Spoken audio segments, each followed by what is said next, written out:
Hello and welcome back to GW Add-ons. Running quizzes or assessments through Google Forms is fantastic, but what about issuing certificates only to those who achieve a certain score?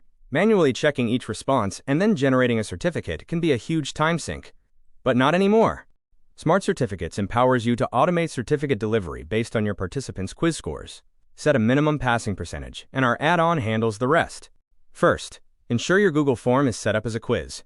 Go to Settings, then Quizzes, and toggle Make this a quiz ON. You'll then assign point values and correct answers to your questions, just like you normally would. This setup allows Google Forms to automatically grade responses and Smart Certificates to use that data. Now, open the Smart Certificates add-on from your Google form. Go to the Prepare Form section. Here, you'll find the Choose Sending criteria. Select Based on Passing Percentage and input your desired minimum score, for instance, 70%. The add-on will then only generate and send certificates for responders who meet or exceed this percentage. You can even include the exact score on the certificate itself. Once configured, save your settings. Watch as Smart Certificates automatically evaluates each submission.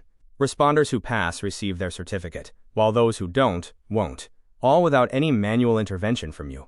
This ensures fairness, boosts motivation, and frees you to focus on developing even better content. Ready to effortlessly manage your quiz certificates? Install Smart Certificates today and streamline your assessment workflow. Visit gwaddons.com or find us on the Google Workspace Marketplace.